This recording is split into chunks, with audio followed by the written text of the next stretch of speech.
금년도 우리 교회 표어는 구원의 확신, 성경적 가치관, 선한 영향력입니다. 우리 해운대 제일교회에 속한 모든 성도들이 구원의 확신과 성경적 가치관을 가지고 세상 속에서 선한 영향력을 끼치는 믿음의 사람들이 되어보자는 것입니다. 이 표를 가지고 한 해 동안 많은 말씀들을 여러분들에게 드렸습니다. 오늘부터 남은 3주간 동안은 지금까지 드렸던 말씀들을 총정리하는, 오늘은 구원의 확신에 관련된 말씀을, 다음 주에는 성경적 가치관에 관한 말씀을, 마지막 주일에는 선한 영향력과 관련돼서 드렸던 말씀들을 총정리해 드리는 시간을 가지려고 합니다. 오늘은 구원의 확신에 관한 총정리를 4가지 질문을 통해서 말씀을 드리게 될 것입니다.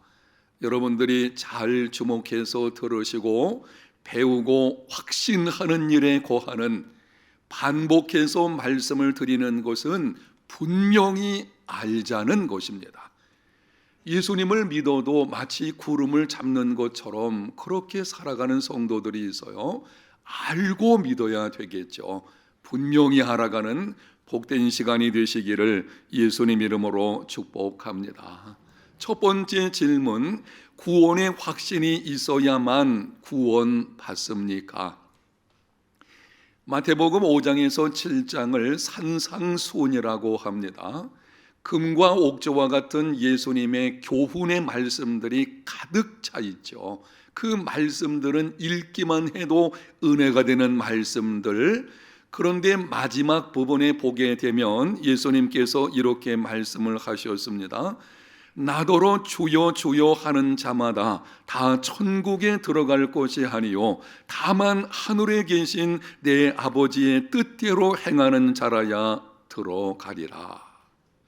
이 말씀을 들으면 이런 생각이 듭니다. 그게 나이면 어떻게 하지? 나는 구원받을 수 있나? 구원의 확신이 없는 자들은 더 불안합니다. 나는 구원받지 못하는 것은 아닐까? 여러분의 생각은 어떻습니까? 구원의 확신이 있어야만 구원받습니까? 이 질문에 대하여 우리 장로교 개혁주의 신학의 기본 틀인 웨스트민스터 신앙고백 제18장 은혜와 구원의 확신이라고 하는 부분에서 이렇게 말을 합니다. 첫 번째, 구원의 확신은 믿음의 본질에 속한 것이 아니다. 구원의 확신은 믿음의 본질에 속한 것이 아니기 때문에 구원 받느냐 받지 못하느냐의 문제가 아닙니다. 구원의 확신은 이미 받은 구원의 풍성한 은혜를 누리는 삶이 되느냐 그렇지 못하느냐의 문제입니다. 예수님을 향한 진실한 믿음이 있다면 구원의 확신이 없어도 구원받을 수 있습니다. 두 번째는 참된 신자라도 여러 원인으로 확신이 약해지거나 일시적으로 중단될 수 있다. 예를 들면 신앙생활을 게을리한다든지 양심을 상하게 하는 죄를 범하는 경우라든지 기막힌 시험에 빠진 경우에 혹은 하나님께서 얼굴빛을 잠시 거두시는 경우에는 참된 신자라고 할지라도 구원의 확신이 약해지거나 일시적으로 중단될 수 있습니다. 세 번째, 참된 신자는 구원의 확신이 흔들려도 적당한 때가 되면 성령의 역사로 구원의 확신이 그들 가운데 소생하게 된다. 적당한 때가 언제인지 우리는 알지 못합니다. 어떤 경우에는 죽음이 임박했을 때일 것입니다. 여하튼 분명한 사실은 참된 신자의 경우는 그 적당한 때에 성령께서 구원에 대한 분명한 확신을 갖게 합니다. 구원의 확신이 있어야만 구원받습니까? 이 질문에 대한 대답은 아니요. 예수님을 향한 진실한 믿음을 가지고 있다면 그 사람은 확신이 없어도 구원받습니다. 두 번째 질문입니다. 구원의 확신이 있어야 하는 이유는 무엇입니까? 진실한 믿음이 있다면 확신이 없어도 구원받는다. 그렇다면 구원의 확신이 없어도 된다는 것입니까? 그렇지는 않습니다. 구원의 확신이 없어도 진실한 믿음이 있으면 구원받지만 문제는 이미 받은 구원을 누리는 삶을 살지 못하게 되는 영적 빈곤함 가운데 있는 불행한 그리스도인의 삶이 이루어지게 되는 것입니다.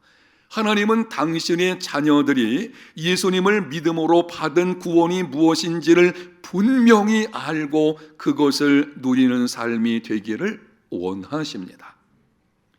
구원의 확신이 있어야 하는 구체적인 이유 몇 가지를 말씀을 드리면 이렇습니다. 첫 번째는 구원의 확신은 고난을 이기는 믿음의 사람이 되게 합니다.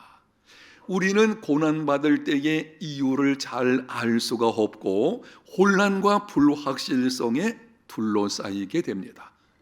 우리에게는 당하는 고난에 대한 해답이 없기 때문에 때로 절망하고 낙심하기도 합니다. 인생길에서 이런저런 고난들이 찾아오게 되는데요, 어떤 경우는 도무지 이유를 알 수가 없잖아요. 왜 하나님께서 이런 고난을 주시는지 아무리 생각해 보아도 나는 이런 고난 당할 만한 특별한 죄를 짓지 않는 경우도 있는 것을 보게 됩니다. 더 심각한 것은 해답을 모르는 거예요.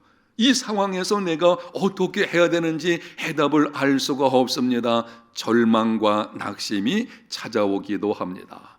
그러나 구원의 확신을 가지고 있으면 그럼에도 불구하고 하나님께서 나를 사랑하신다는 것과 그 사랑은 어떤 환난과 역경도 끊을 수 없다는 것을 압니다. 바로 그 믿음이 어떤 상황에서도 하나님은 나를 사랑하시며 그 사랑은 결코 끊을 수 없다는 그 믿음이 고난을 이기게 하는 것이고 고난 중에서도 감사하게 하는 것입니다. 사도 바울이 로마 교회에 보내는 서신에서 구원의 확신으로 이렇게 외쳤습니다. 로마서 8장 35절에서 37절입니다. 누가 우리를 그리스도의 사랑에서 끊으리요? 환난이나 곤고나 박해나 기근이나 적신이나 위험이나 가리랴. 기록된 바 우리가 종일 주를 위하여 죽임을 당하게 되며 도살당할 양같이 여김을 받았나이다 함과 같으니라. 그러나 이 모든 일에 우리를 사랑하시는 이로 말미암아 우리가 넉넉히 이기느니라. 아멘. 그 모든 일에 기막힌 환난과 역경 중에서도 결코 끊을 수 없는 하나님의 사랑으로 말미암아 넉넉히 이기게 된다는 사도 바울의 고백이 구원의 확신을 가지면 나의 고백이 되는 것입니다. 그래서 구원의 확신이 있는 사람은 고난을 이기는 믿음의 삶을 살게 됩니다. 두 번째는 구원의 확신은 거룩함을 고양시킵니다. 자금 한국 교회는 심각한 여러 가지 위협의 직면에 있는 것을 보게 되는데요, 몇 가지만 말씀을 드리면 이렇습니다. 안티크리스천들의 도전이라든지 탈종교화 시대의 흐름이라든지 많은 이단들의 미혹이라든지 아니면 세속주의의 도전이 지금도 계속해서 이루어지고 있는 것을 보게 됩니다. 안티크리스천들의 행하는 일들 여러분이 아실 것입니다. 기독교 안에 무슨 문제만 있으면 득달같이 달려들어서 온갖 비난을 합니다. 교회 안에 좋지 않은 소식이 인터넷 기사에 실리기만 하면 그 아래에 악성 댓글로 도배가 이루어지게 되고요, 온갖 욕설을 하는 것을 보게 됩니다. 교회에 대한 부정적인 이미지가 과도하게 퍼지고 있습니다. 요즘 심각한 것은 우리나라의 경우에 탈종교화 현상이 이루어지는 것입니다. 이제는 사람들이 종교 자체에 무관심한, 종교를 갖지 않겠다고 하는 이런 성향들이 계속해서 일어나다 보니까는 이제는 전도하기도 쉽지가 않습니다. 많은 이단들의 미혹이 있습니다. 이만희 씨의 신천지 예수교 증거 장막 성전, 안상홍 씨의 하나님의 교회 세계 복음 선교 협회, 박옥수 씨의 구원판 기쁜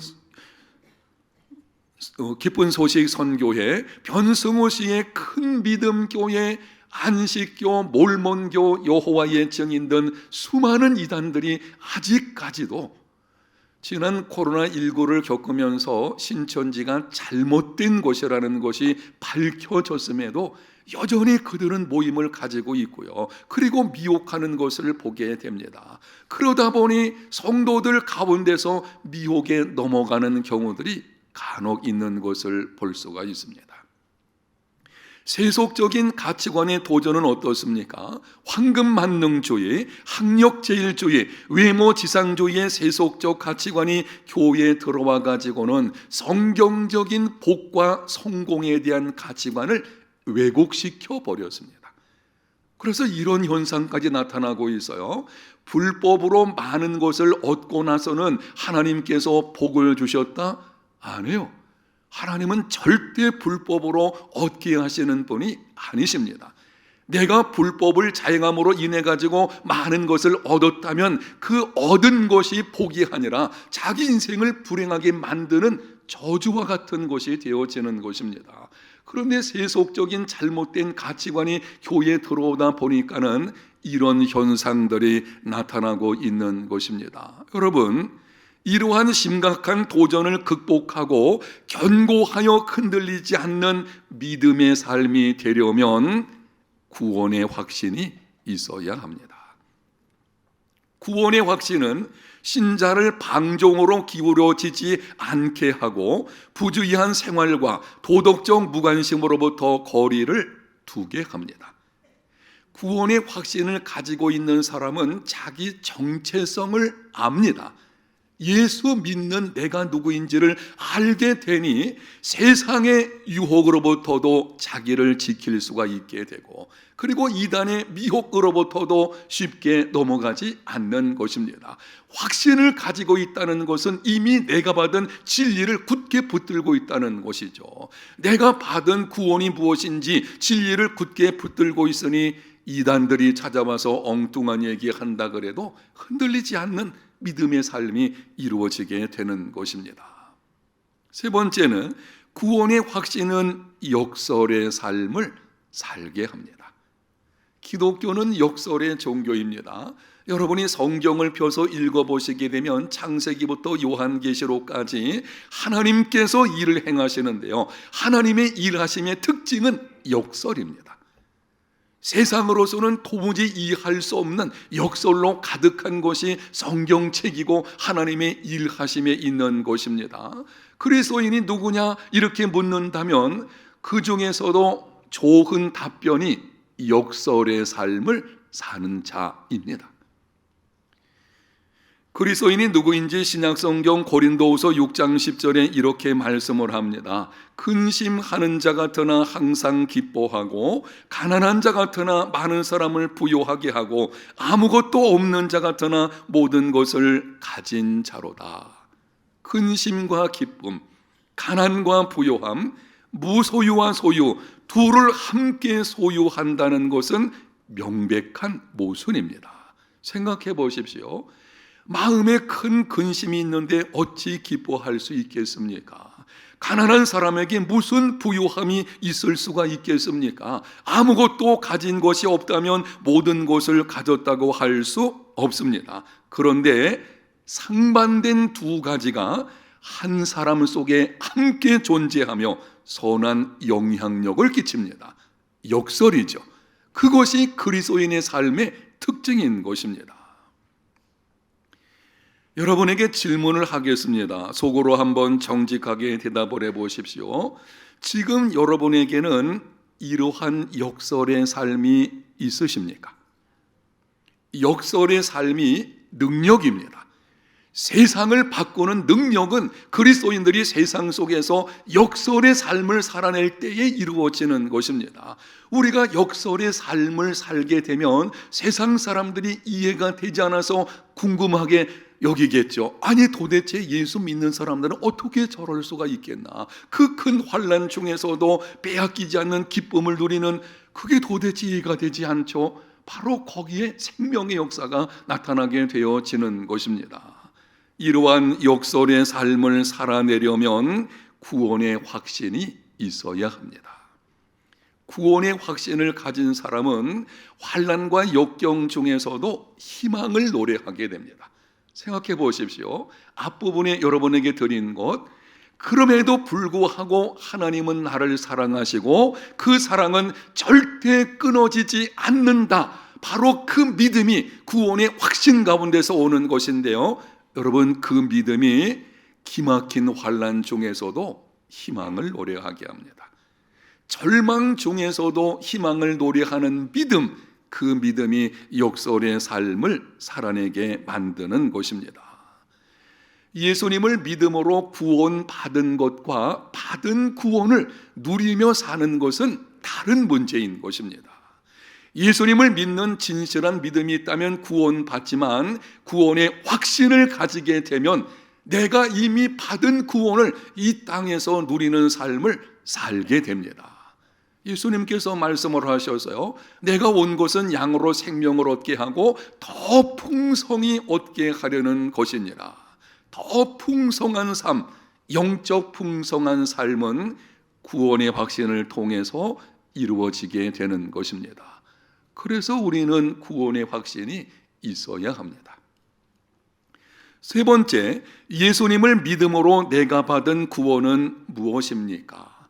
구원의 확신이 있어야만 내가 받은 구원을 누릴 수 있다. 이 말씀을 듣게 되면 질문을 하게 되어집니다. 그럼 내가 받은 구원은 무엇일까? 예수님을 믿으면서도 자기가 받은 구원이 무엇인지를 잘 모르는 경우들이 있습니다. 물어봅니다. 당신은 예수님을 믿음으로 구원받았습니까? 예 라고 대답을 하죠. 그럼 다시 묻게 되죠.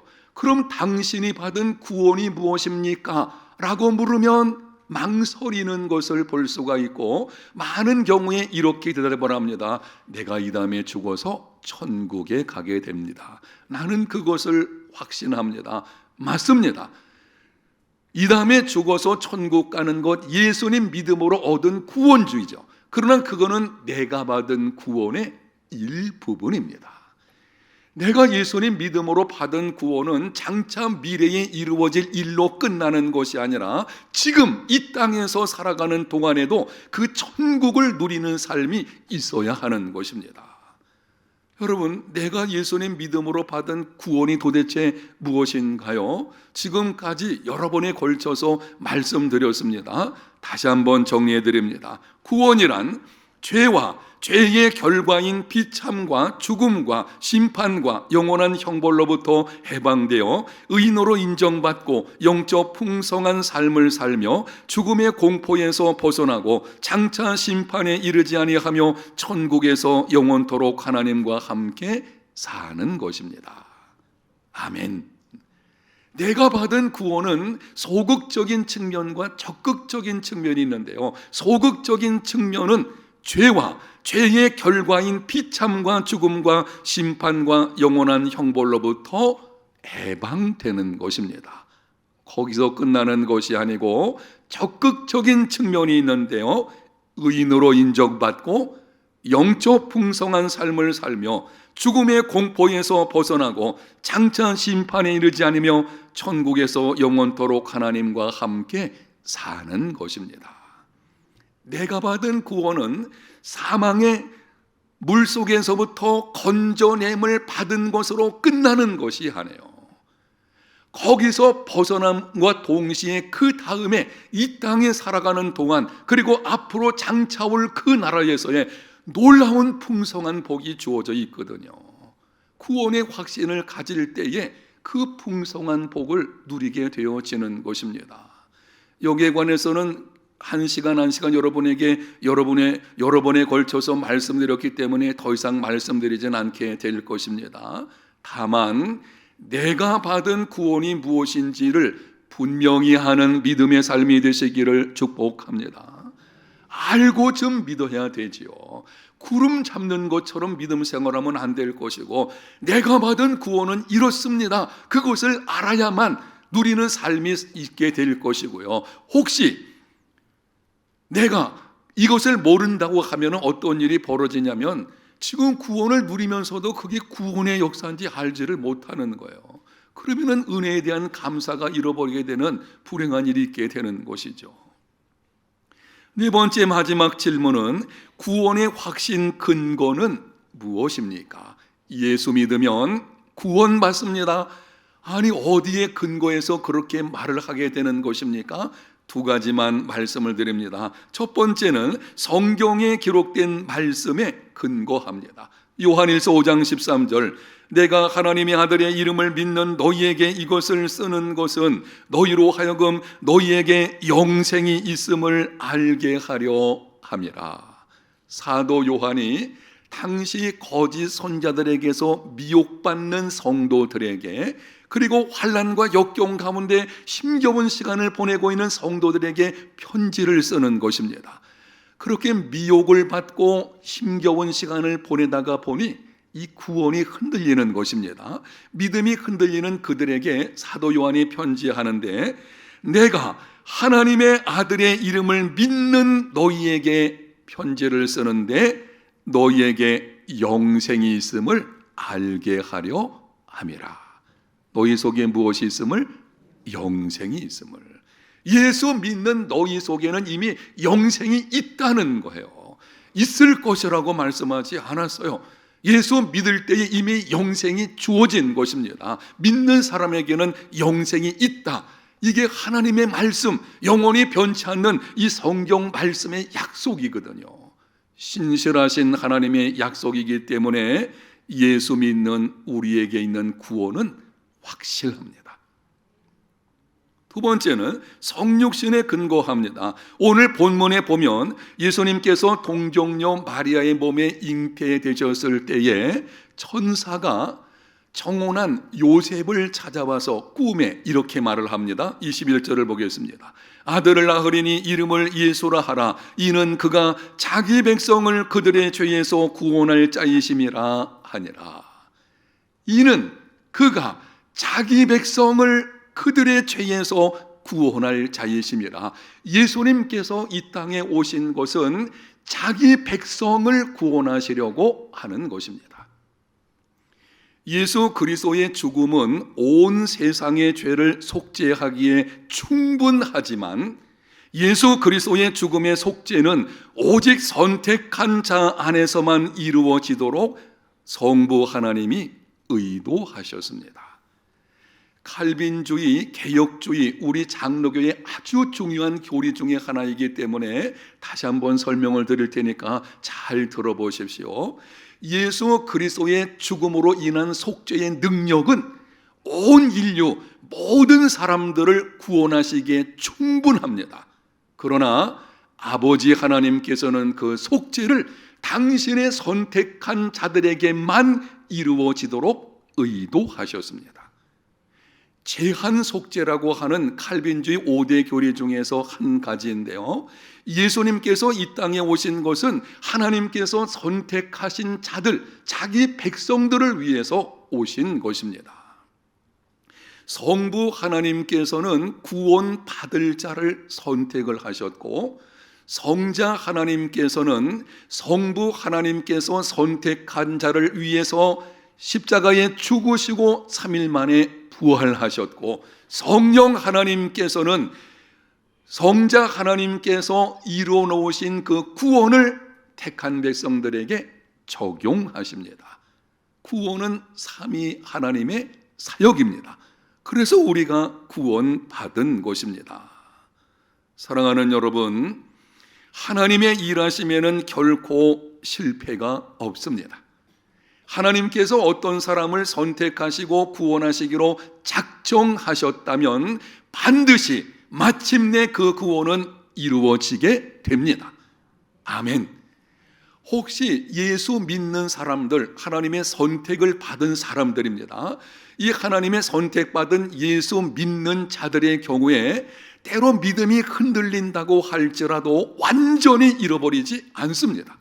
하나님께서는 당신이 선택한 자이고 당신이 구원하시기로 작정하셨기 때문에 그 구원은 이루어지게 되는 것입니다. 어느 순간인지 찾아오셔서 그 믿음을 회복시켜 주실 것이고, 그리고 우리의 구원은 이루어지게 되는 것입니다. 빌립보서 1장 6절, 너희 안에서 착한 일을 시작하신 이가 그리스도 예수의 날까지 이루실 줄을 우리는 확신하노라. 우리 안에서 착한 일을 시작하신 분, 우리를 선택하시고 구원하시고 지금 구원을 이루어 가시는 그분이 마지막 날까지, 그리고 주님 오시는 그날까지 마침내 완전한 구원을 이루어 주실 것입니다.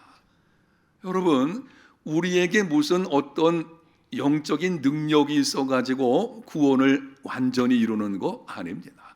우리가 종교 생활 열심히 하고 우리가 하나님을 사랑하기 때문에 그것으로 인해서 우리의 믿음이 흔들리지 않는 것 아니에요. 우리의 믿음이 끝까지 이루어지고 그리고 완전한 구원을 마침내 받게 되는 것은 우리를 사랑하시는 하나님의 사랑 때문이요, 하나님의 신실하심 때문이요, 결코 실패하지 않으시는 하나님의 능력으로 임한인 줄로 믿습니다. 그래서 우리의 구원은 확실한 것입니다. 참된 신앙을 소유한 성도들은 그 믿음을 전적으로 버릴 수 없으며 하나님의 은혜로 인해서 반드시 마침내 구원에 이르게 된다는 것을 기억하셔서 구원의 확신 가운데 거하는 삶이 되시기를 소원합니다. 예수님을 믿는 우리의 구원은 확실합니다. 구원의 확신을 가지고 세상 속에서 견고하여 흔들리지 않는, 세상을 이겨내는 하나님의 사람들, 주어진 그 구원의 영적 풍성함을 누리며 살아가는 믿음의 사람들, 저와 여러분들이 다 되시기를 예수님 이름으로 축복합니다. 하나님 감사합니다. 오늘 말씀을 통해서 구원의 확신에 관해서 듣게 하셨사오니 성령님 도와주심으로 모든 성도들 구원의 확신 가운데 하나님을 신뢰하는 믿음으로 세상을 이겨내는 하나님의 사람들이 되게 해 주시옵소서. 견고하여 흔들리지 않게 하시고 이를 위해서 깨어서 기도하게 하시고 그 가운데 주어지는 놀라운 은혜에 대한 책임을 능히 감당해 나가는 하나님의 자녀들 다 되게 하여 주옵소서. 예수님 이름으로 기도합니다. 아멘.